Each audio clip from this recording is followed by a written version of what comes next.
Good morning, good morning, good morning, everybody. It is Thursday morning. It is 10 a.m. and it is time for the Her Investing Coffee Talk with yours truly, Jessica Perrone, founder of Her Financial IQ. And it has been a really fun, another fun. I feel like I'm on sort of repeat here. Every week is such a fun week in Her Financial IQ land. Yeah, finance, money, all that stuff. Fun. Yeah, that's what we're doing here. We're having a really super good time. And it's been such an amazing week, and word's getting out there. It's so exciting that the word's getting out there. We're not going to have any classes this summer. School's out for summer. Yeah. But I have a lot of appearances coming up. So I'm going to be on radio shows, TV interviews, workshops. So comment below to get on my mailing list or even follow my social media so you can stay on top of all these free events that I have going up, and some paid workshops as well. I'm offering some workshops through Camp Coco. It's summer camp for women. So check out my social media for that as well. We're actually going to start really fast here because I have so much I want to get to. As you come in, as always, say hi, join the conversation. Love to hear from you. Love to hear where you're from. So go ahead and grab the identifying investment worksheet. And if you don't have it, go ahead and put it in a comment in the DM, and I'll make sure I send you the link for that. And just a refresher on the identifying investment worksheet. So basically what we're doing here is we are broadening our horizons as women outside of the consumer sectors. Okay. We are trying to look for inspiration in our everyday lives for potential investments. And then we are adding them to our identifying investment sheet. And then we are researching them. We are watching them carefully as well to look for opportunities. And this is all part of the identifying investment strategy and method that I've put together.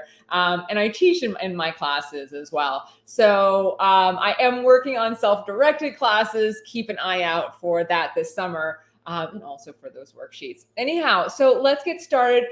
Speaking of classes, we are in the last two sessions of the Pittsburgh Money Talk sessions. And I love these ladies. It is such an inspiring group of women that really want to get their finances, their financial ducks in a row. That's a concept that we put together, getting the financial ducks in a row before investing. Because there's certain things you need to do before that you start putting monies away towards investing. And one of those big things is paying off that bad debt. And we go more in depth with that in these sessions. But we've been talking about our credit scores and the concept of cultivating our credit scores as well.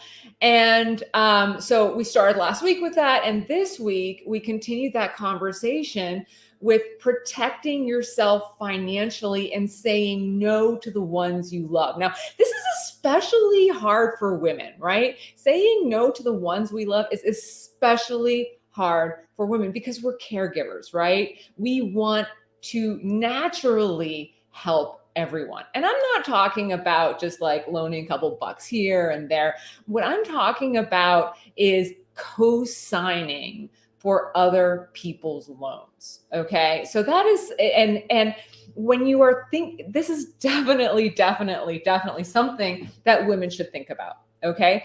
And why did I bring this up? Well, there was actually a point in my life where someone said no to me. My great aunt actually said no to me on co-signing. And at that point in time, I was a little hurt. I have to admit, I was a little hurt.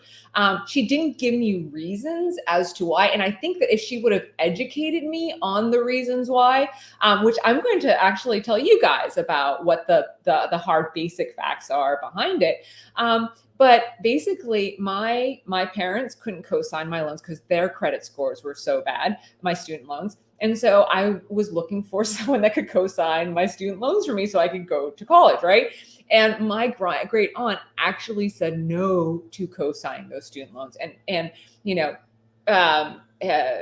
of course, history is always, your insight into that is always 2020. And as I said, at the time, I was a little hurt. I'm like, I want to go to college. I'm a really hard worker. She doesn't know that about me, right? She doesn't know what the crystal ball will bring. And she didn't want to take on my debt. She did not want to. And you know what? Now that I know everything that goes on behind like co-signing, I'm actually proud of her. I'm actually proud that she stuck with her gumption and she said, you know what? I love you, Jessica, but I cannot co-sign these. I cannot risk myself financially. So these are the hardcore facts about that, actually, ladies. So the facts are that more than 30% of co-signers get stuck with debt.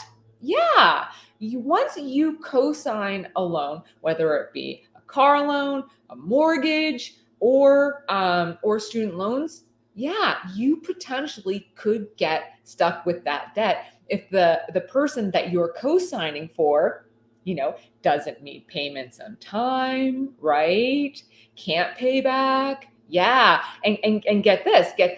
Okay, so this is fact number 2, is that 28% of co-signers suffered a drop in their credit score as a result of the primary signer's late payment or default. Yes. So as you're, I keep saying this, no one tells you growing up as a girl, they say, take care of your hair, take care of your teeth. I know I'm a broken record on this, but it's so important to make sure and cultivate your credit score. Okay. And so you could see a drop in your credit score, right, by co-signing a loan where the primary signers is late or in default, right? So that will affect your credit score as well, right? So you can see why I'm getting nervous here for you, right? Not only would you have to take on the debt, right, but even one late payment. We actually talk about in Before Investing all the criteria that goes into cultivating your credit score.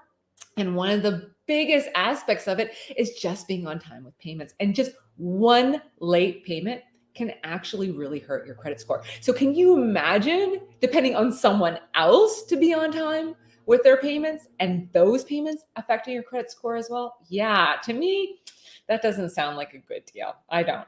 So, and then here's a third point that maybe you didn't know when it came to borrowing and how it affects you. So the third point is that co-signing a loan also increases your debt to income ratio because you are liable for the loan once you sign it. That in turn can make it harder for you to borrow yourself if you need to.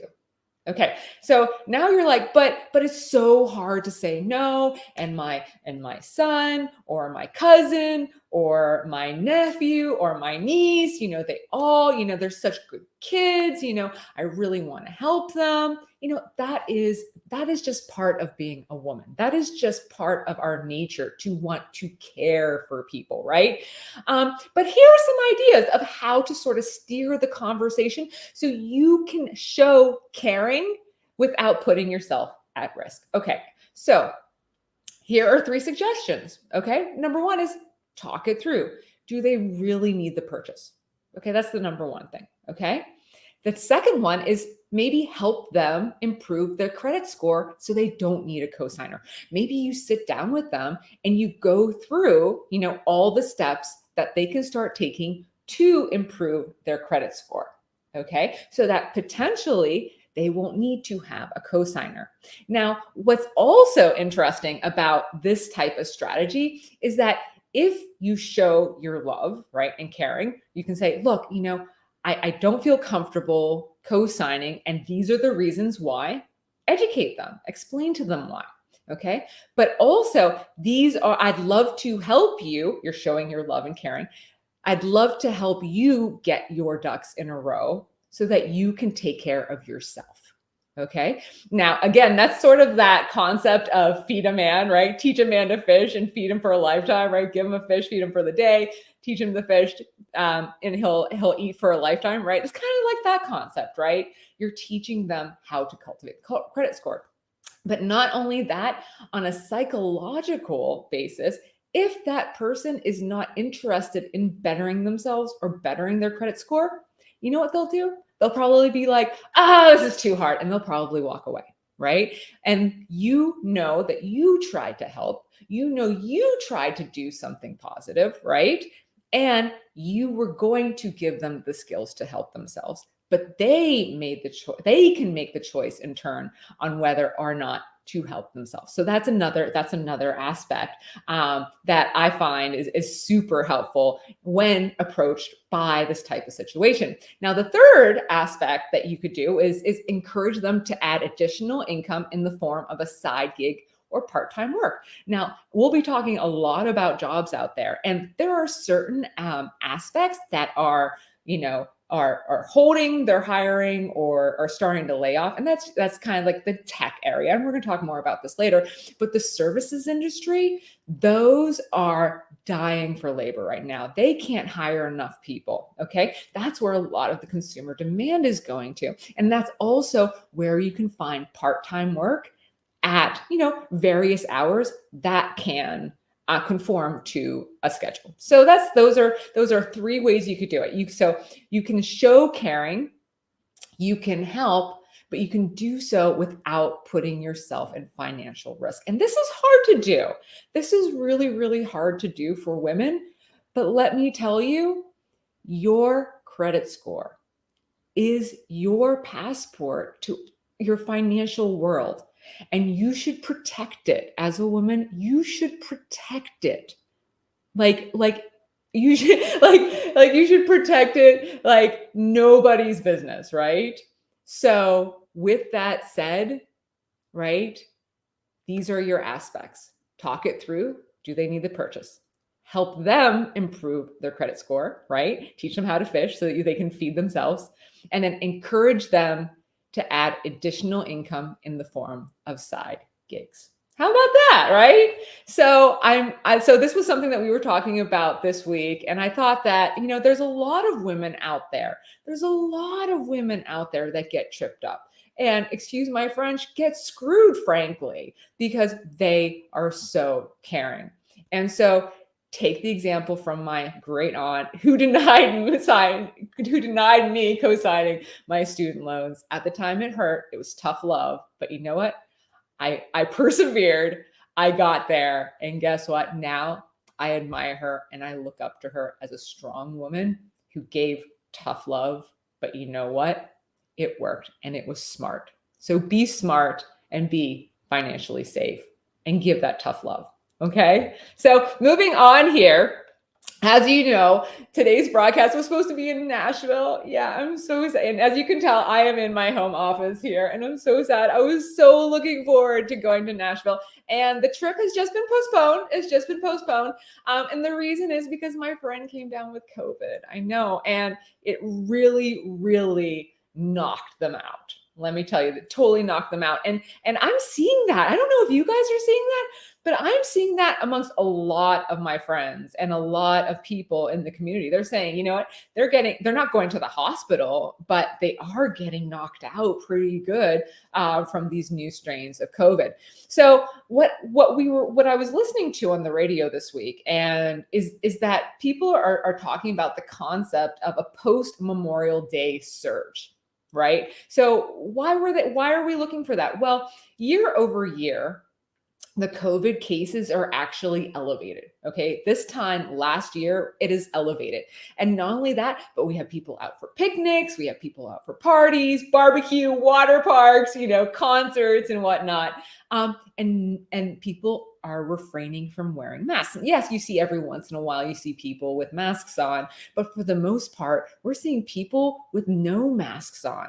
So what I'm interested in seeing is if we do see elevation in COVID, right?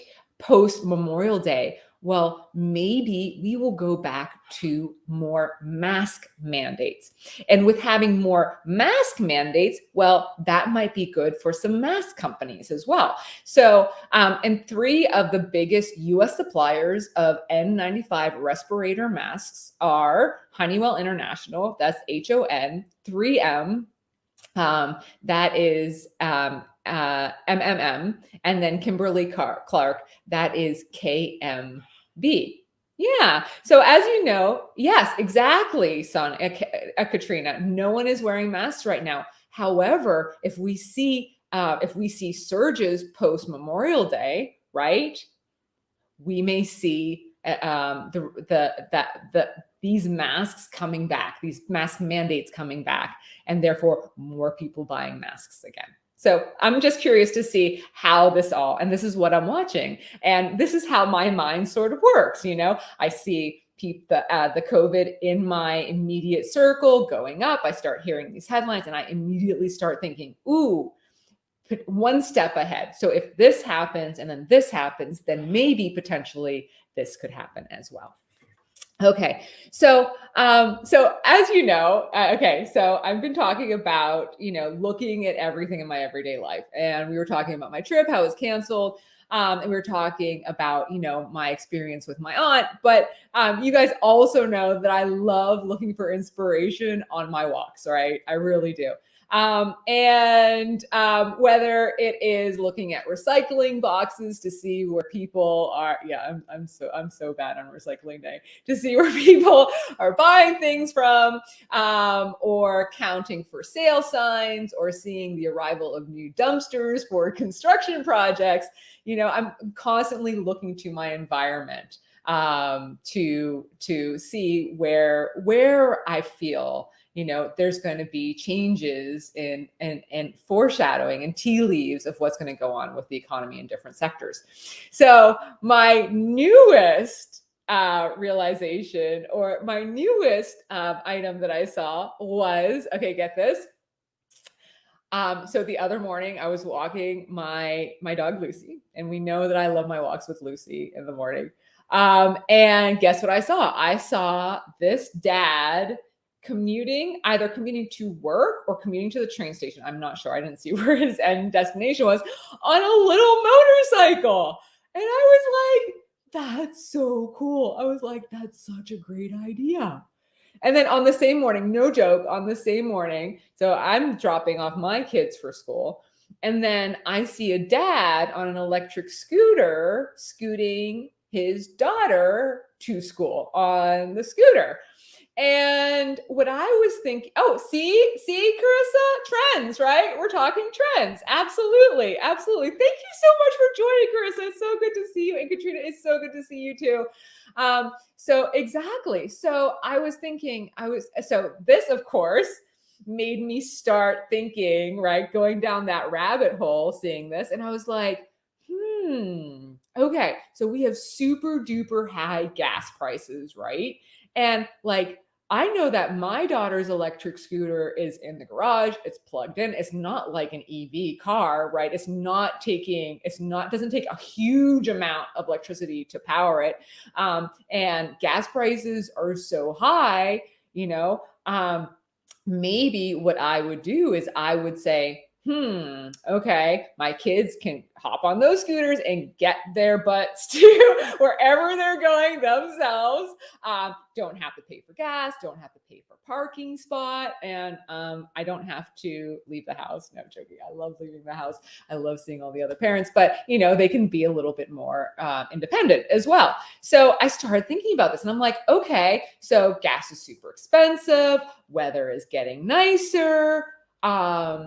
I'm seeing these dads, commuting over to the train station, getting to work on motorcycles and e-bikes. And I was like, you know what? I'm like, maybe we're onto something here. And just on a side note here in the chat, Katrina says, please wear a helmet. Yes, these for sure. Oh yeah, and all the safety accessories are necessary for sure too. Yes. So there, I love that, Carissa. You are going down that rabbit hole that I love to think about too. So you think about the electric bike, right? You think about the accessories, and you also think about the batteries, the tires, and whatnot that goes into it as well. So love that you're thinking that way. Great job. You guys must be watching my show and like picking this stuff up. So awesome. I love how you guys are starting to go down the rabbit hole too. I love that. So what I did was I did a quick search. Okay. I did a quick search on EV bicycle and motorcycle players. And I found this really super interesting site. It's called SustainFi. And this is actually what this website does. The SustainFi website does. So SustainFi connects people who want to make an impact with their money with right investment products and services. Our mission is to make environmental, social, and governance, which is ESG, and sustainable investing easy to understand. So this website basically explains, educates on ESG, sustainable investing. So really found this website intriguing. So if you are interested in learning more about ESG, I would definitely recommend giving it an eyeball. There's some really great articles, and they make it super easy to understand, similar to what I'm doing here, but specifically for ESG. So much so that I almost want to host them on the show and see where we can work together. But that is for the future. So it's SustainFi. That's SUSTAIN Fi.com. So anyhow, they had this really neat article about how to invest in e-bikes, scooters, and motorcycles. And in addition, so they also put this in the note. They said, besides, e-bikes are a great way of lowering your carbon footprint. Lithium-ion battery-powered e-bikes don't commit carbon, and most urban trips are short, only a few miles, so many riders can forego car trips altogether, or at worst, reduce them. Okay, so e-bikes, you are reducing your carbon footprint, right? You are, you don't have, it doesn't take a whole bunch of power like an EV car, right? And you don't have to deal with the high gas prices. So we see where we're going, right? However, I will preface this list of what they came up with that they are mostly microcap stocks, okay? And you guys know how I feel about microcap stocks. They tend to fall on the riskier side of the risk spectrum, okay? And that is because they do not have established track records, okay? So when you are considering adding these to your identifying investment sheets, definitely take into consideration your risk tolerance, right? We talk about this a lot. We talk about, looking into yourself and really investigating how you feel about risk. And we also talk about this in my Investing for Beginners class. We talk about assessing your risk tolerance, okay? So moving forward here, their electric bicycle, scooter, and motorcycle stock list are NIU Technologies. That's NIU ticker. It's Vulcan Inc. That's VOLCON Inc. And that ticker is VLCN. Bird Global Inc. And that's BRDS. And the last one is not isn't publicly traded yet. It's actually a Harley Davidson spinoff. And it's funny because when I saw this dad on this little motorcycle, that was one of the things that came to mind. I was like, you know what? Wouldn't it be interesting to see how Harley Davidsons would happen? What their sales would be like if people are looking for vehicles that are electric or ways to use less gas. So with that said, Harley Davidson is actually going to spin off Livewire, its electric motorcycle brand, in the first half of 2022. Yeah, so Livewire is the electric motorcycle brand of Harley Davidson. The new company will trade on the New York Stock Exchange under the ticker LVW, and Harley Davidson will own most of the shares. Okay, so we will look to see how Livewire does when it launches on the New York Stock Exchange under the ticker LVW. VW. But again, keep in mind, these stocks are micro caps, okay? So above, beyond Harley Davidson, the NIU, the VLCN, and the BRDS, those are all micro caps. So definitely, if you are adding it to your identifying investment worksheet, make sure that you take a time to pause and talk and think and really feel how you feel about risk. Okay, so at the grocery store, so we're moving on to the grocery store. So at the grocery store, a few weeks ago, I was actually talking about my coffee. And I don't know if you guys remember this, but a few weeks ago, I was talking about how coffee at the grocery was on sale for $4.99. Does anyone remember this? Okay. Well, I had said maybe the bottleneck is easing up, right?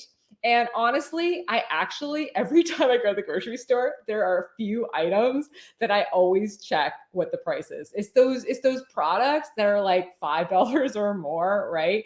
That I'm always checking to see if they're on sale so I can like stock up on it. And coffee is one of those things. Every single time I'm in the grocery store, I go down the coffee aisle and I see if they have my coffee on sale.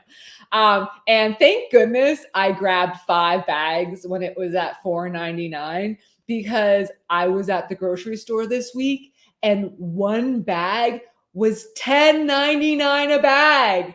No joke. That's over a 50% price increase on my coffee. If you're budgeting, like how do you budget for that, right? You have to like readjust your budget like immediately if you don't stock up on it beforehand. So like two things immediately came to mind. So the first one is like my money saving tip for you guys. It's, make a list of those most expensive products that you go through frequently. Like my coffee is probably my number one product that I consume, right? I'm like thinking about it every morning. I wake up, I have my coffee, and then I drink my coffee during the day. So the number one was like, I was like, okay, so look for that most expensive product, make a list of them, make a list of your most expensive products. And then when you're at the grocery store, just do a swing by that aisle to see if it's on sale. Even if you don't need it, just do a swing by it. And you know what, if it's on sale, pick up a couple extra bags, packages, or whatever it is that you use. The other one that I do that for is like olive oil. That's another one that I'll do that for. Well, Jasmine, I love that you went there. You guys are getting so good at the rabbit holes. Actually, Jasmine, I was going to go to Starbucks. I'm not going to say whether or not to buy or sell it, but yes, I'm going to go to Starbucks here at number 3. So I love that you guys are thinking this way. You're one step ahead of me. You are starting to see the world and go down these rabbit holes as well. I'm so proud of you guys. This is so exciting. And then Minuet's also saying that Costco sells affordable coffee. That's my go-to place to get it. Minuet, I'd be really curious to see if you notice this week if the prices even at Costco are higher. Like I want to, let me know, okay? Because I'm really curious as to that.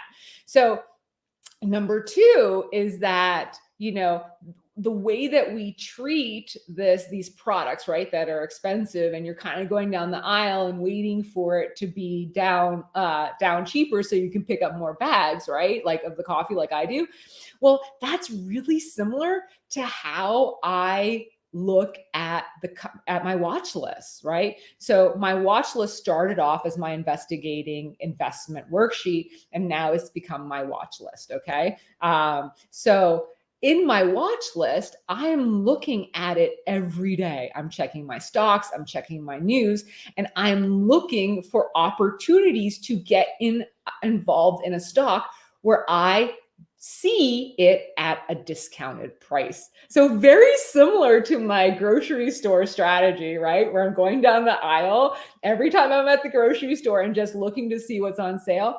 Well, that's really how I approach my investing too. I'm waiting for really great deals. I am watching the news though, so I can kind of see, if there is something catastrophic that's happening in the company that can't be fixed, right? Or if it's just at all-time lows, if it's at 52-week lows, if it's at all-time lows, and it's a product that I believe in, that is what I'm looking for. I'm looking for those opportunities. Yes, for sure. And then the last item here is that what Jasmine was saying is that if the coffee price is $10.99 for me, right? And that's a 50% increase. Just imagine what the coffee price is for companies like Starbucks, like Dunkin' Donuts, like Krispy Kreme, right? I don't know if you guys know this, but Krispy Kreme is now a publicly traded stock. I don't know if you guys knew that. It is. But yes, so this cost is going to be, going to Starbucks and these coffee companies. They're going to try to pass this cost down to the consumer, but right now we're seeing, tea leaves that the consumer is getting a little price sensitive. They're getting a little price sensitive, and are they going to be paying, maybe 50% more for coffee? Maybe. Right? So these are things that I start thinking about by just looking at my everyday life, my everyday trips to the grocery store. And I'm so proud of you guys. You are starting to see that way too. Okay, so now my frugalness also applies to my clothing purchases. Okay, anyone else like super duper frugal when it comes to their clothing purchases? Okay, so my friends and family know I really dislike shopping and I really dislike spending money on clothes. It's just for whatever reason, if like the price is more than like, I'd say $50 for an item, I have a really hard time buying it. I do. I really do. And each purchase I do, and this is just the way I think, is what is my return on my investment? And whenever I spend money, what is the return on my investment, right? So I really cannot see a return on my investment on a designer bag. I can't see that, and I'm just as happy to pick up like a stylish, trendy looking fun thing at like off Saks, Nordstrom Rack, or Marshalls. Yeah, I'm happy as a clam. Now, don't get me wrong. I love to look stylish. I do. I love to dress up. I like to look nice. I just don't want to spend a lot of money doing that. Okay. But with that said, there is one aspect that I'll actually splurge on staples. And that is for my professional wear. Yeah. So when it comes especially to pants and like blazers, those staples, I will splurge on those. I will invest in them because I'm investing in myself. I'm investing in my career. It is a trade tool. Okay. In this case, it is a trade tool.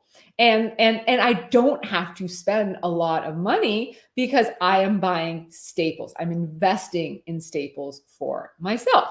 Okay. So with that said, okay, I am going to do a little shout out right now to Duet. Okay. I'm wearing their and really loving their sustainable line for work wardrobe essentials. It is a line owned by my friend, co-owned by my friend, Diane, out of New York City. Sustainable clothing, super duper comfortable, super duper like nice, and breathable and everything. So check out Duet NYC. We're here. We're helping each other get the words out. She's helping me get the word out about her financial IQ, and I'm helping her get the word out about her brand because I really do love it. It's amazing. Their pants are so comfy and they look so good on. Yeah, but going back to like bargain shopping. Okay, so last month, try turning the camera on and off again. Okay.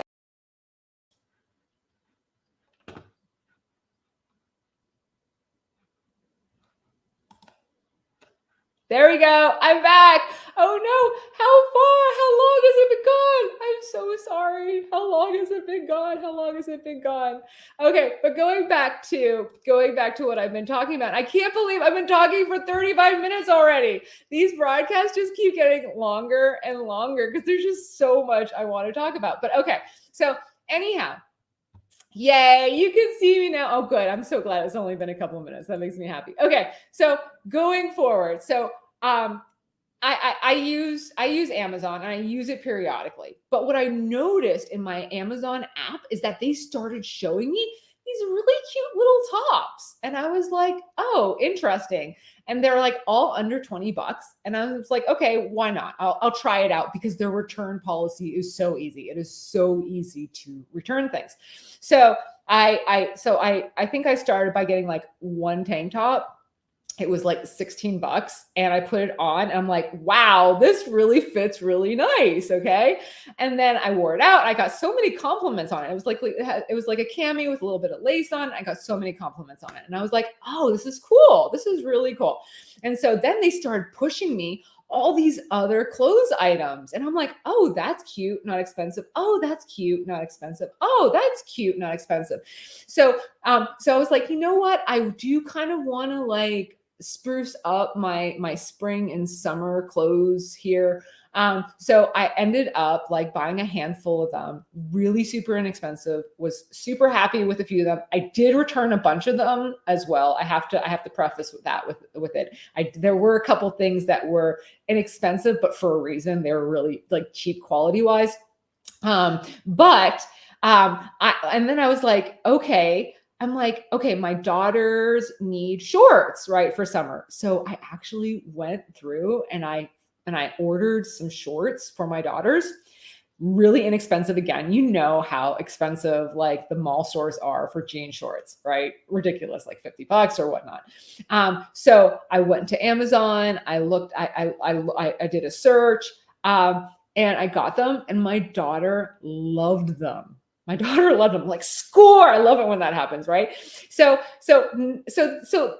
it was only fitting that yesterday I see this headline come out. Okay. And it is Amazon's apparel store concept is the latest headwind for the mall sector. Okay. So this is out of Seeking Alpha.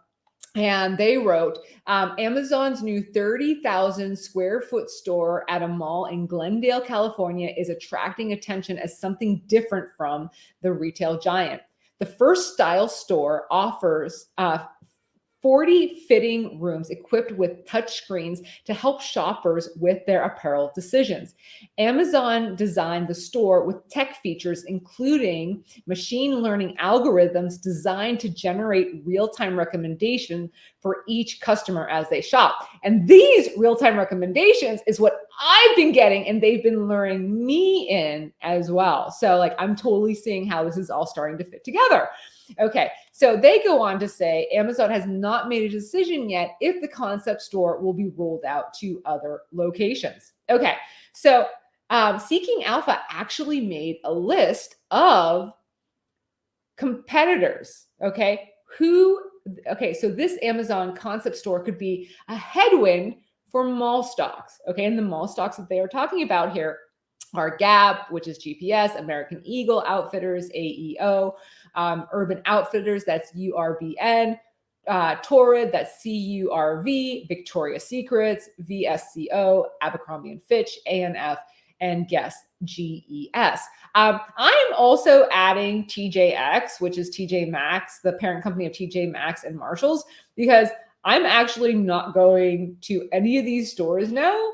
And there are some here, like the American Eagle. And that is something that I ordered a lot of tees and tanks and shorts from the girls. And you know what? What I'm doing now is I'm going to be buying some shorts from Amazon instead. So I can totally see how this can be this whole push by Amazon into the clothing aspect and fashion aspect could be headwind for these other stocks. But we shall see. Only time would tell. But yes, that's how we as women in our everyday lives can see what we are doing and how they will affect the markets potentially in the future. Yes, you have that intuition, and yes, you can tap into it. Okay, so I am actually not going to be able to get through everything here, but I did want to close with the creepy, right? I'm going to start with the creepy again. And this has when I was out of Benzinga. It came out on May 30th, and it has, okay, get this. Researchers create creepy microscopic robot crab that cannot be felt on human skin. Let me repeat that. Researchers create creepy microscopic robot crab that can't be felt on human skin.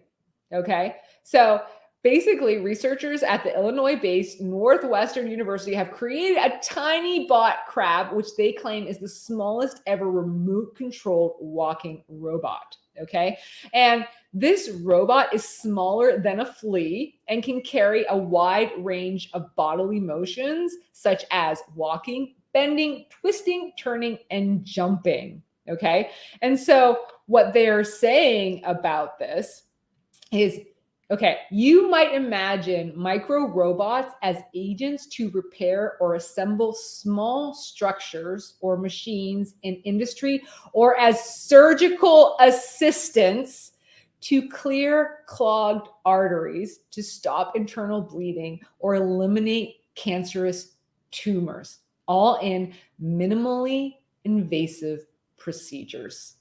How do you feel about that? Like, I got super EBGBs. I mean, even those like no-see-ums at the beach drive me nuts. Now the idea, oh my goodness.